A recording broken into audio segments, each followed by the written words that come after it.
Recording.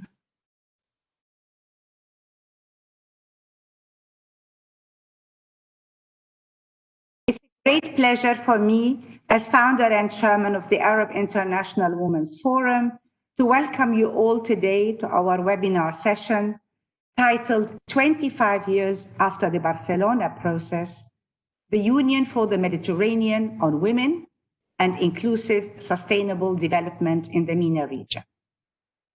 We are truly honored to welcome His Excellency Nasser Kamel, Secretary General of the Union for the Mediterranean, who will share with us the key initiatives and outreach of the UfM in the MENA region 25 years on from the Barcelona process, with special focus on women, economic empowerment, and climate action. We're delighted to welcome all our valued participants from across the world who have joined us, representing close to 30 countries. The duration of today's webinar will be 60 minutes. Following the introduction, I shall invite Ambassador Kamel to deliver his keynote address. I shall then take the opportunity to have a discussion with His Excellency, followed by questions received from participants. I also urge you to submit your questions during the webinar.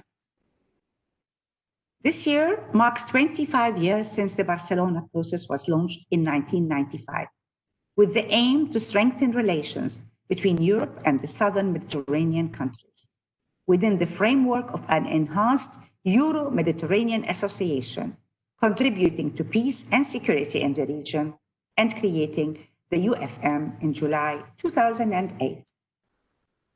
The Union for the Mediterranean is an intergovernmental Euro-Mediterranean organization which brings together all the countries of the European Union and 15 countries of the southern and eastern Mediterranean. I take this opportunity to extend our sincere congratulations to Ambassador Kamel and his distinguished colleagues on the very special milestone that the UfM celebrates in 2020. We are exceptionally proud at the Arab International Women's Forum of our close links and cooperation with the UfM for over a decade on women's entrepreneurship, youth empowerment, and sustainable development in the region. Since its inception in 2001, AIWF has focused on women's economic empowerment, job creation, and education. From the outset, we have worked and continue to work with a coalition of partners that include governments, global institutions, multinational organizations, private sector, civil society, universities, and the media to effect positive change. We remember with great pride our own initiatives and engagement centered around the 10th anniversary of the Barcelona process back in 2005, when we launched our program on women as engines of economic growth in the Arab region, which featured 3 high-level conferences held across Brussels, Cairo, and London throughout that year, and hosted by the European Parliament, the League of Arab States, and the Foreign and Commonwealth Office in London. We published our findings and policy recommendations in a landmark report strengthening the Barcelona process and placing women at the very heart of sustainable development as engines of economic growth and of societal progress. Through all our initiatives the last 20 years, AIWF has delivered a decisive blueprint for action on women's economic empowerment, particularly in the wider economy, in society, and in public service, and this remains very much at the heart of all our work and programs. We have called for greater collective action on gender equality for and by women, with men as equal partners in the process. We have highlighted the need for financial inclusion, entrepreneurship support, capacity building, inclusive education and legislative reform, and a paradigm shift in gender equality at home, at work, in all sectors. We have also advocated for deep investment in the care economy, in rural communities, in smart agriculture, and in digital infrastructure, all areas vastly neglected until recently. We have called and worked to highlight the urgent need for all stakeholders to come together to mitigate the future of work challenges and the impact that increased technology, automation, and the digital economy are having on a very complex and changing MENA labor market, where women and young people are most vulnerable to economic instability and which still has the lowest rate of female labor force participation in the world at 24.6%. The 25th anniversary of the Barcelona Process comes at a time of great disruption in the region and the whole world, with COVID-19 serving as a stark reminder of the need for tangible cooperation across borders, sectors, and peoples. Research shows that in the pandemic, overall, women's jobs and livelihoods are more vulnerable to unemployment. Across the region, job creation has stalled, the oil sector has sharply dropped, and foreign direct investment that powers much of the region's private sector growth is expected to decline sharply. COVID-19 has also had a direct negative impact on female entrepreneurship, especially on women-owned micro-enterprises in low-middle-income countries in the MENA. In turn, the loss of micro-enterprise incomes under lockdown has placed very extraordinary financial pressures on the many families that exclusively rely on the mother's income. The pandemic has also exposed serious vulnerabilities in global, national, and local water systems, as well as food security. This crisis is a watershed moment for gender equality and social justice in the MENA. It's an opportunity to rethink women's role in the economy and address many societal, economic, and development challenges which may well benefit from the current reset.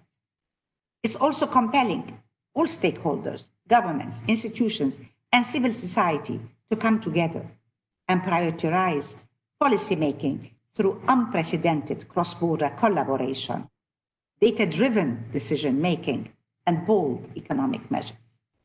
Hence, for all of us here today, it is very important to hear from His Excellency Ambassador Kamel and from the Union for the Mediterranean on the measures undertaken to address all these salient and challenging issues in the region, especially within the UfM key strategic areas of focus: human development, stability, and integration.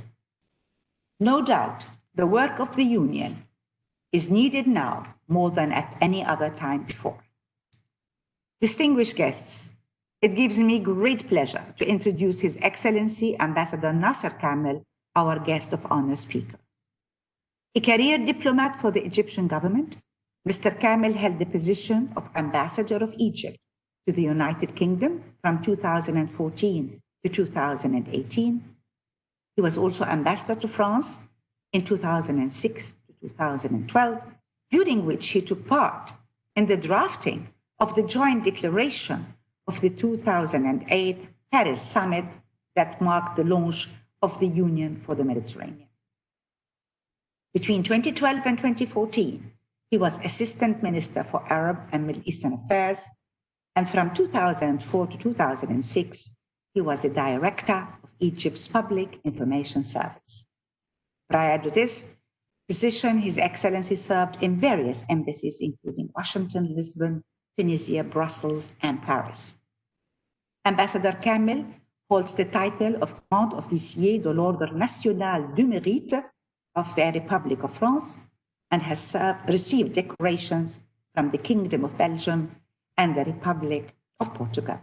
Ambassador Kamel, we're truly honored to welcome you today, and I invite you to deliver your keynote address. Thank you.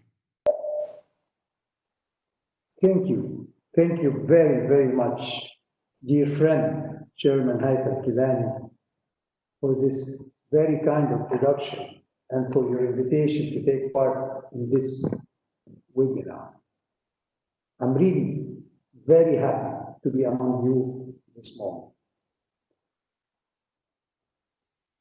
much of what you said, I will be repeating because all you said is really on the point. As you all very well, and you yourself pointed out, the 25th anniversary of the Barcelona process comes at a time of great disruption for the region and the world.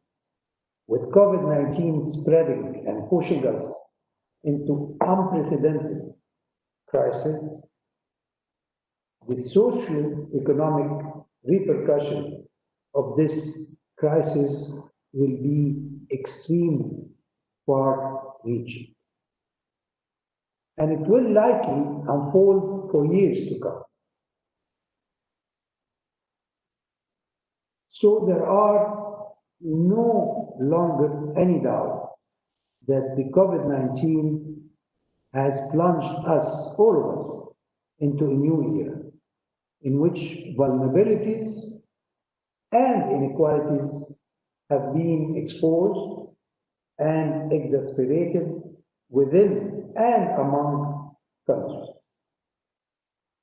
This reality, valid at a global scale, is nonetheless much more urgent for our region, the Mediterranean, where conditions of fragility and exposure are further concentrated. Indeed, across our region, the virus is shining a spotlight on inequalities of all kinds. It poses the highest risk to the most vulnerable, and its social-economic impacts are concentrated on those who are least able to survive. And here, our topic today comes as extremely relevant. Why? The emerging data confirm that the impact of this crisis are never, or this crisis meaning COVID-19, are never gender neutral. And COVID-19, as I said, is no exception to that. Women and girls are particularly affected by the resulting economic and social fallouts, as you very clearly demonstrated in your introductory remark. Women are losing their livelihood faster because they are more exposed to hard-hit economic sectors.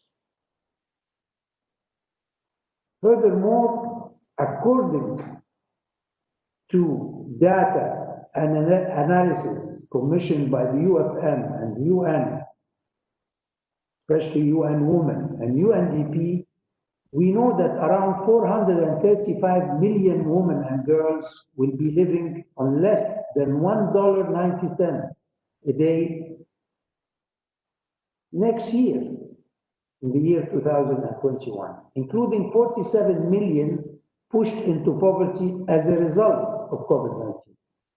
Moreover, when we look at the MENA region, specifically, which is the region of your focus, it is estimated that the outbreak will result in a loss of 40 billion USD in regional GDP.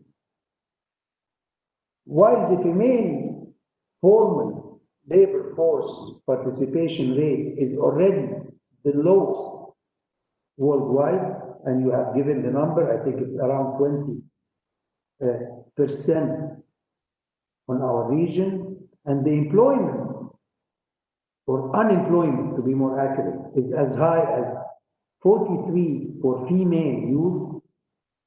We estimate, and UN concur, that women in the Arab world will lose more than 700,000 jobs as a result of the pandemic.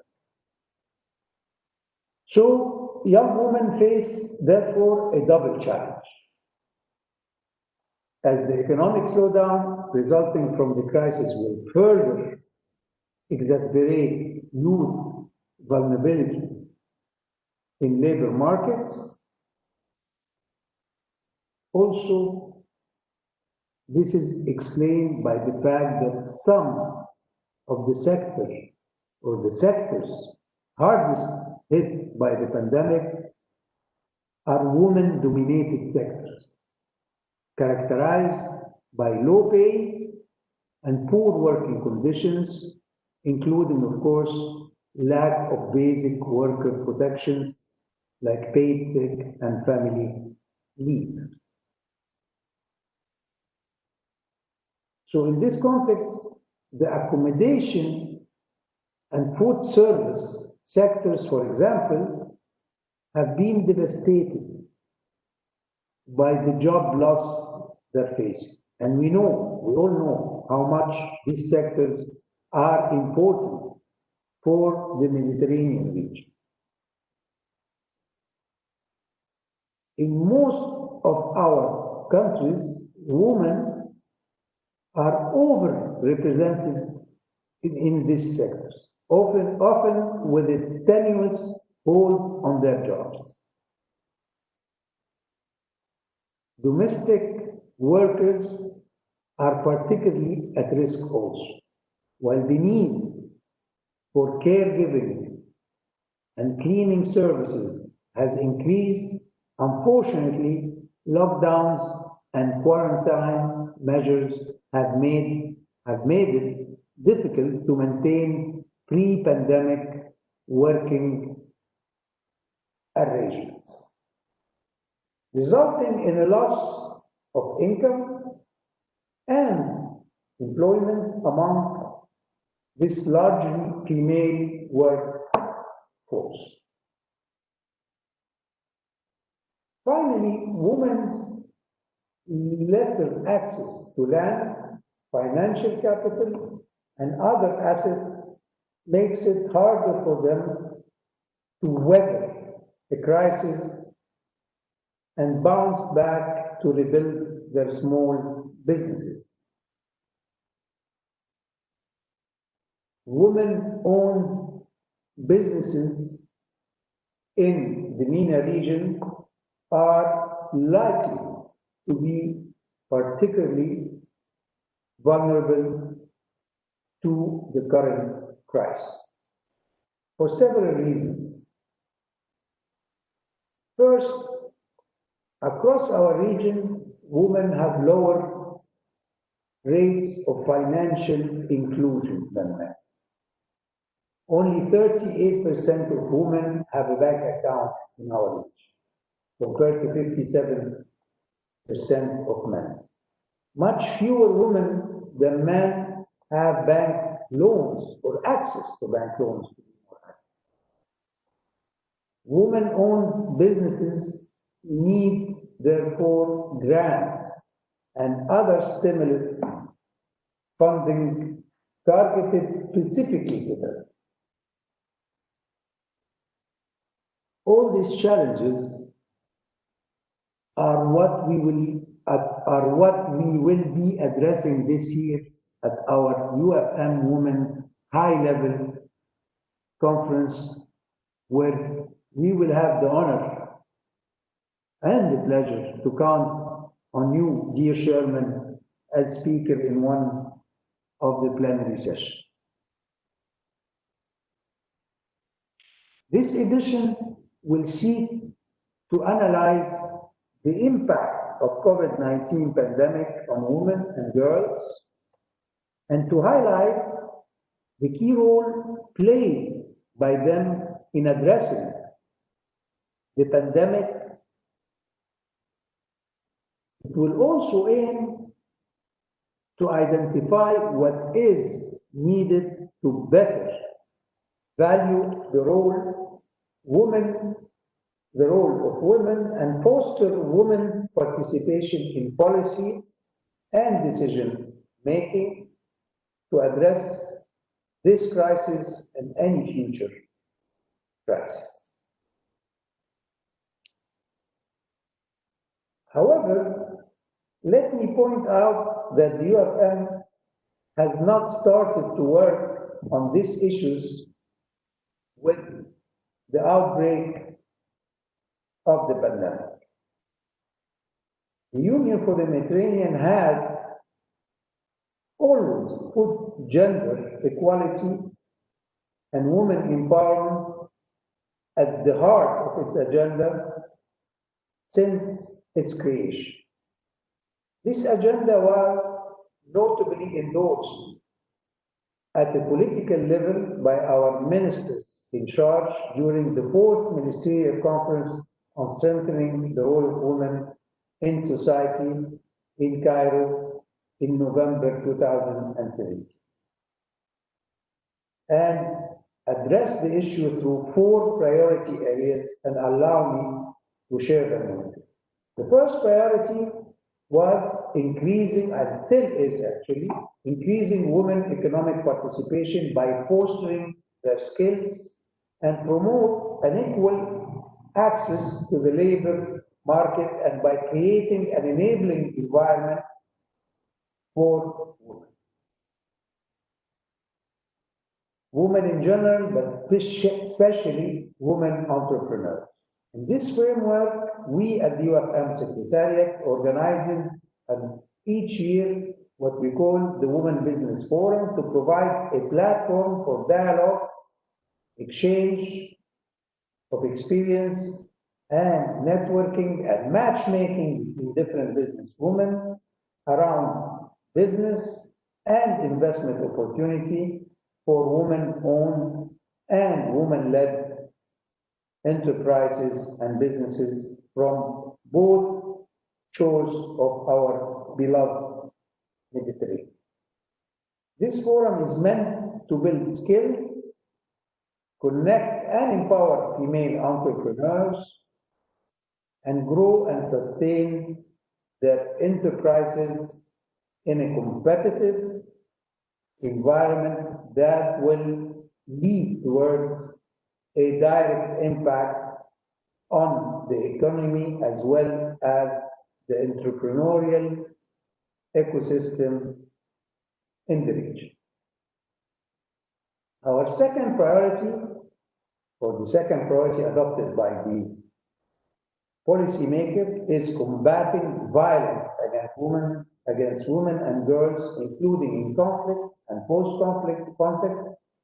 And under this priority, early in 2020, we started working with the World Health Organization, and we signed an MOU with them, aiming at implementing a concrete joint action plan on women access to health and on preventing violence against women and girls. Of course, our third priority is strengthening women access to leadership positions in public and private sector. Our fourth and final, but not last, priority is our combined effort to combat gender stereotypes and fighting against social norms that hinder the full participation of women in all spheres of life: economic, social, political.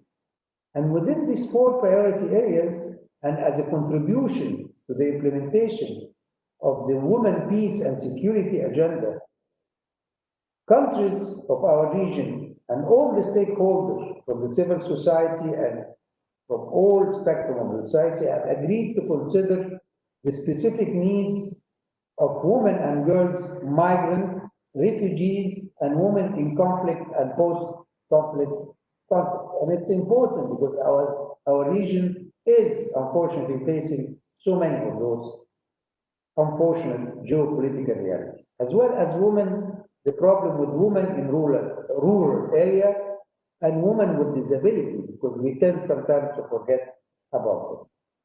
So we be able to fully operationalize this agenda. We are working with our member states to endorse a unique intergovernmental set of indicators as part of the UfM ministerial follow-up mechanism, which ensure a peer review mechanism that will allow all of us together relevant data, monitoring progress in each country, evaluate the gender gap in each of our member states, and provide recommendations to policymakers and stakeholders in order to improve the impact of our policy and action plan regarding women equality in the region.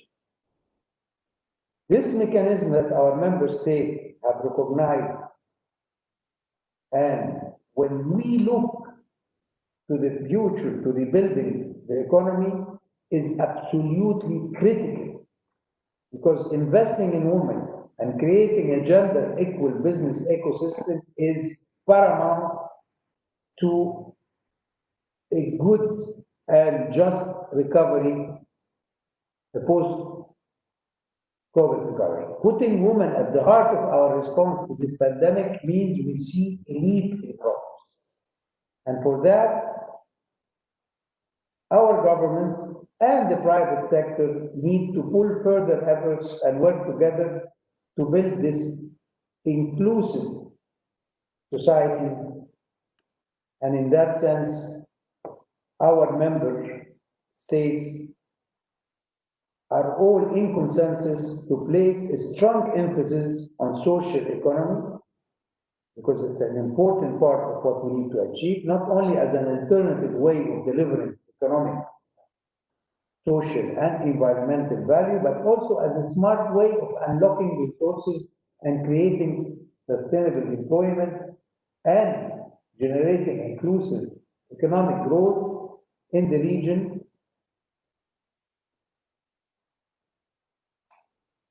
and all that in the context of the woman role in all of this. The social economy alone constitutes, as we all know, more than 3.2 million enterprises with 15 million jobs across the region. And women have to have their place in this extremely important sector. That's why we have been encouraging the development of new ways of working, as well as new forms of training and education to unleash this potential. With the financial support of the German Ministry for Economic Cooperation, we at the UfM came up with the idea and the initiative to launch a grant scheme for employment, employment promotion to support non-profit organizations like yours in the Mediterranean that work to give people opportunities in view of the COVID-19 induced economic hardship.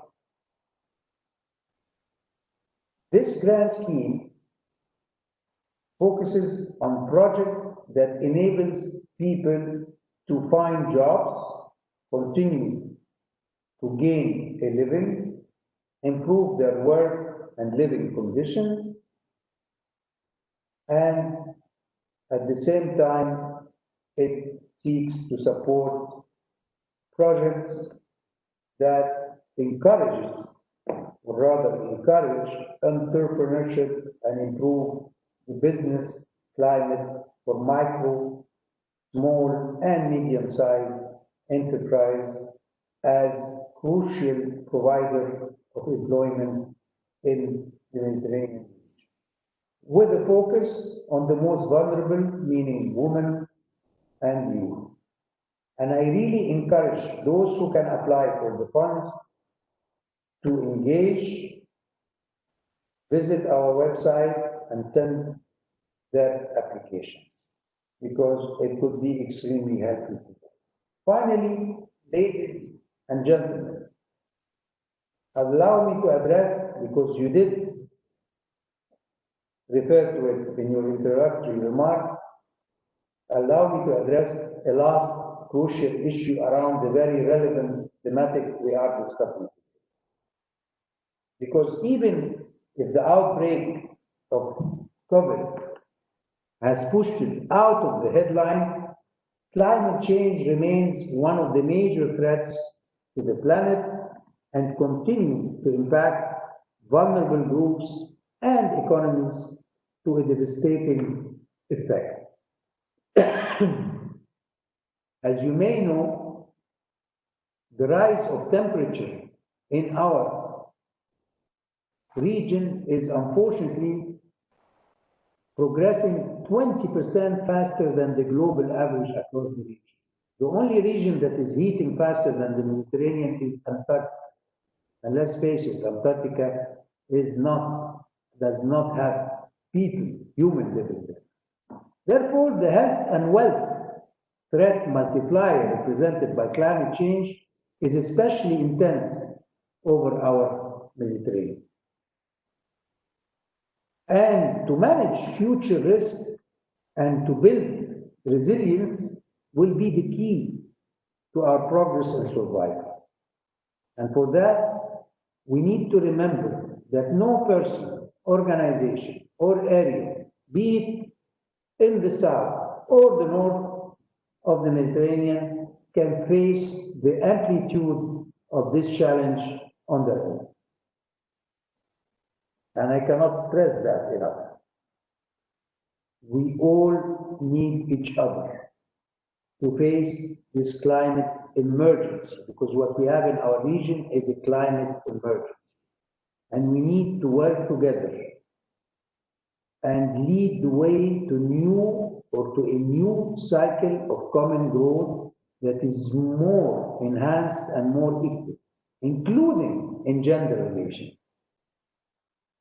Reconsidering in terms of justice and human rights, our approach to resources must be at the heart of this process, because undeniably there are huge imbalances within the region. From access to resources, unfortunately, conflicts and the continued large-scale migration. This will help us turn climate change into an opportunity for peaceful, fair, and sustainable co-development that benefits all, and by all it encompasses gender and age bracket.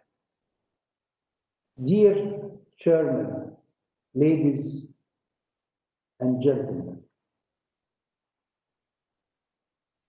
settling for the status quo is not an option. We must be bold in our conviction to act together.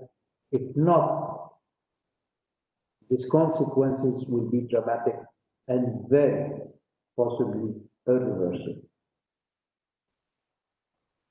As we recover together, inshallah, from this pandemic, we must leverage the opportunity to create new, inclusive societies that ensure young people and women can fulfill their potential as agents of change and contributors to the region's economy as a whole. Thank you very much for your attention, and I will be more than happy to address any question that you might want to raise. Thank you, Ambassador Kamel. Thank you for a most comprehensive and truly in-depth analysis of the situation of women in the MENA region and in the region also of the UfM, areas of interest for the UfM region. And what is so heartening in your message and heartwarming is the measures taken to address these challenges, as well as, importantly, the facilitation of key and necessary measures as the financing that you refer to. I am also appreciative that you covered in your analysis the challenges to climate in the Mediterranean region. It is extremely worrying to realize that it is the region that is second in the world in rising temperature after Antarctica. So it is really, I thank you warmly for a very, very, very comprehensive and very sound and very enlightened and enlightening address. And it gives me great pleasure now to share with you some questions and then also some questions that we have received with the participants. My first question is going to be about the Union for the Mediterranean. The Union for the Mediterranean, of course, has been a unique forum for advancing much needed cooperation and economic integration in the Mediterranean region. It has been a catalyst to bring countries to work together on common development objectives that will further support the peace and security on which the Union for the Mediterranean was founded, principles was founded. So after 25 years, how do you see the future of the Union going forward? Well, it's a very important question and quite broad. I might say, how do I assess the travel, the direction of travel for the UfM? Well, we are part of this larger ecosystem that is self-evident. The Mediterranean as a whole, and Europe and the Southern Mediterranean, more specifically, need each other. There is, they face common challenges, as I mentioned in my question, in my presentation earlier. We all face the challenge of climate change. We are facing very different demographic trends, while the North is dealing with decline in their population and demography, the South is dealing with the exact opposite. And migration has become such a hot issue. And COVID came also to expose and to expose some of the vulnerabilities, but also showcase the need for further cooperation and integration. And I will explain myself. When the pandemic first hit us all, we discovered suddenly that our supply chain spans 7,000 to 10,000 miles all the way to production center in Southeast Asia and other parts of the world. While simple economics point out to the benefit of creating a more regional supply chain system or organizing our supply chain in a much more intelligent way. So the priority area that the UfM has been pursuing, which is economic integration, that's at the heart of what I'm saying right now. By economic integration, we need to foster and capitalize on the strength of each sub-region vis-a-vis the other sub-region, and also minimize the vulnerabilities and the fragility within or between regions. On climate change, I've spoken about what we've done, but maybe we can come later to that. So we at UfM are using our specificity, being a multilateral organization, and the fact that we have a very strong convening power. We are the only organization around this block, which is the UfM, Union for the Euro-Mediterranean space, that has the ability to put around the table 42 member states to discuss our priority areas, be it environment, and we have a ministerial on environment in March 2021, be it on blue economy, which is also environment, when we will discuss how we can foster together a much robust and a stronger blue economy where we can create jobs and economic growth around sustainable activity on the shores of the Mediterranean instead of some of the production patterns that are actually damaging to our overall environment. We are working towards defining, when it comes to economic integration, what can exactly be done. So we are spearheading the first deep, very deep study. UfM and OECD are cooperating in analyzing the level of integration between the north and the south, but also between and within region. So talking here more specifically in the MENA region, how successful our efforts in increasing trade and investment among ourselves and also between us in the MENA region and our partner in the north of the Mediterranean. In the women agenda, as you and myself have spoken, we have a very ambitious agenda, and I'm proud to say that I think we, to a certain extent, are driving the regional debate when it comes to gender equality. The fact that we succeeded in having the 42 member states agree on a peer review mechanism, we don't call it peer review, we say indicators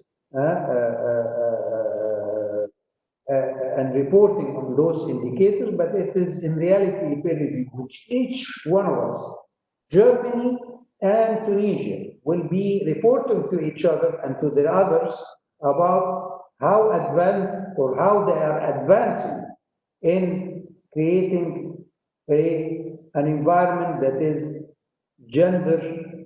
not gender biased, and there is equality in chances, in opportunity, in access to finance, in also preventing violence against women in the region. When it comes to the youth, we have so many program and activity. If the chance comes, I can elaborate on this.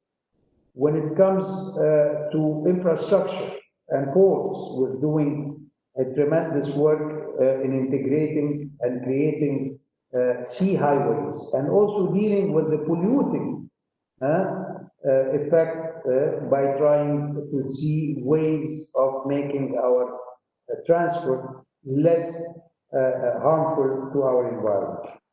So what we will do and what we strive to do in the next few years is on those 6 priority areas on which we work, and with our ability to bring everyone around the table, and with the consensus we are able to build, because frankly we do not see lots of difference between the position of our member states, continue on a path of fostering more cooperation, more integration, and more joint action to deal with the challenges that the region is facing. Thank you. Thank you. Thank you, Ambassador Kamel. All the areas that you have identified for the future focus of the Union for the Mediterranean as a region are all vital, and they will really contribute not only to the peoples of the region themselves, but will contribute to peace, security, to alleviating poverty, to improving conditions, providing equality of opportunity across the region and beyond. So thank you. My other question is regarding the region and our young men and young women entrepreneurs who have already been engaging in the tech as tech entrepreneurs in the region. We have tech hubs in Lebanon, in Jordan, in Tunisia, in Egypt.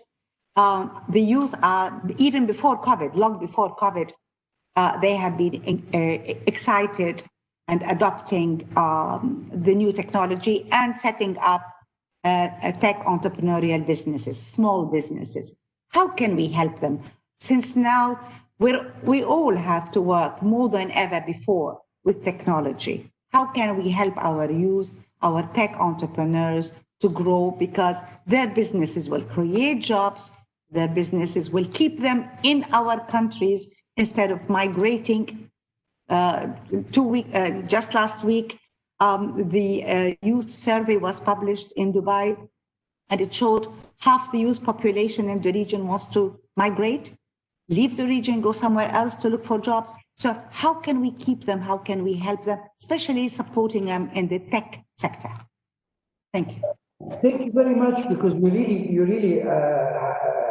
did touch a nerve in a positive way, I have to say, when you talk about tech. And I'm a strong believer, and that's not based on my ideological basis, but on fact, on the ground, that the digital economy is part of the answer, and is extremely important, and actually part of lots of our activity evolve around this sector. When we look at the growth rate, before COVID-19, because we cannot speak about GDP growth in 2020, but when we look at 2017, 18, 19, and inshallah 2021, we will notice that one of the fastest growing sector in our economies, and I'm talking about the South now, I'm not talking about the Euro Mediterranean, but the Southern Mediterranean region, has been actually high tech and has been digitalization. Digitalization has so many advantages in a sense. Its ability to be a multiplier of wealth is limitless, if I may say so. And it just happened that our youth are becoming more and more extremely digital aware. When we look at the rate of penetration of the internet in our region, it exceeds our level of economic development and our level of industrialization. Numbers would go up to 70% or maybe 80% in some of our member states in terms of access to the internet and the ability to deal with the internet. The number of startups that we see popping up in countries like Morocco, Tunisia, Egypt, Lebanon is beyond our expectation. So what we're doing at UfM is trying to channel that. How do we channel that? Through two layers of activity. One, by bringing the best practice from the north, all the way to going to Lithuania, which is it Lithuania? Estonia, I'm sorry. We went last year and we brought all the prominent young entrepreneurs, not all, but I mean some of the young, bright entrepreneur women and men from our region all the way to Estonia, because Estonia is one of the most successful countries when it comes to digitalization. Their ability to fully transform their economy, to become a hub in Europe. It's a small nation, but with a very, very aggressive and proactive digital sector. Another sector which we also are focusing on is what we call creative industries, because creative industries are extremely important also as a source of GDP growth and wealth multiplier. And there is no lack of creativity in our part of the world. When it comes to artifacts, when it comes to music, when it comes to filmmaking, when it comes to painting, when it comes to design, when it comes to jewelry, when it comes to fashion. I mean, some of the most renowned designers in the world are from our region and are specifically from Lebanon, if I may say so. So we gather also young designers, and we introduce household names in design and on creative industry from all over the region, south and north of the Mediterranean, and we do matchmaking. We don't only lecture them, but we help them find business opportunity. We did that in Slovenia last year, where we had more than 300 young creators, because creative industry are also another. And all those activities do not need a huge investment in infrastructure. Of course, digital economy needs a minimum level of infrastructure, but we have it. We happen to have it. Most of us are connected and are able to access the web and other sources. So the level of even financial exposure or financial investment in order to double, triple, quadruple our activities in that sector is huge. And in that sense, it has become even our next big event, which is the big celebration of the 25th anniversary of the Barcelona Process. One of the 5 priority areas that we will endorse as our program for the next 25 years is digitalization, and is high tech, and is startups. So my answer to you, 100% in agreement. For us, it will become one of the most important sectors and a theme that we will pursue across the board. And then with that, we need to keep in mind during the next 25 years that we do not forget any segment of the society. So women should be at the heart of it, because they happen to be extremely well adapted. If it comes to creative industry, they are way ahead of their co-citizens, meaning the main. But when it comes to digitalization and high tech, they definitely are as competitive, if not more competitive, than the rest of society. Thank you. Thank you. My final question, Ambassador Kamel, and time has really taken us, is about the Union for the Mediterranean and your usual engagement with society organizations and with citizens. You have always engaged with civil society. You have always engaged in both consultations with citizens and with forums. How do you see that moving as you move forward into the next 25 years? Well, civil society is part and parcel of our DNA.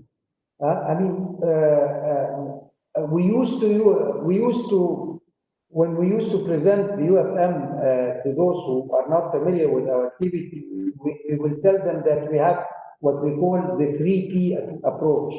Political dialogue, which is our ability to bring ministers and high officials around the table. And then the second P was dialogue platform. And by dialogue platform, this is exactly, this is when we bring stakeholders, and by stakeholder we mean civil society, NGO like yours and others in the region, coming together, not only exchanging ideas, but feeding into our policy recommendation to our decision makers. We do not just content by organizing events. We take those events and the conclusion of those events, and we present them as policy recommendation to the decision makers. The third P, of course, so I can finish the trilogy, is projects, where we engage directly in supporting a concrete project on the ground. But even within that third P, a huge emphasis on projects being promoted by the private sector. And by the civil society. Even the grand scheme I referred to in my introductory remark, it is exclusively for non-profit organizations. So we're not giving any grant to any government project or any government entity. Our grant will exclusively benefit non-for-profit organization and civil society organization working on the field of promoting job opportunity in the region, and especially in sectors that have been affected by the COVID-19. So our DNA is extremely oriented and focused on empowering not only women, but the civil society as a whole, because they are the driver of any sustainable economic and social and political evolution in the right direction in our region. Thank you very much, Ambassador Kamel. You are well aware with the problems that we had in the region before, economic, social, and political. Added to that, the pandemic and the huge unemployment that we had. People in the region have been very disheartened. Your messages today, your words today bring us all hope, really bring us all hope, believing in what the Union for the Mediterranean wishes to continue to work on and pursue and enhance as you follow your plans to for the next 25 years. We commend all your efforts. We are appreciative of all your efforts. And we as civil society stand behind you. And of course, wish you all the best. And we thank you again for sharing with us in-depth, truly enlightening and in-depth analysis today of the excellent work of the Union for the Mediterranean. I thank you, Ambassador Kamel. I thank you, Secretary General. Thank you. Thank you at our Women Conference in November, and your organization under your leadership is a shining example of how women in the region could lead the way for young women in our region with a better future for all. Thank you very much for having me. It's been an honor and a pleasure participating in your webinar today and being able to answer your questions. And thank you. You have all my greeting and the greeting of all the colleagues. Thank you. Thank you very much, Ambassador Kamel. Thank you. And your colleagues, thank you so much. Thank you. Bye-bye. Bye-bye.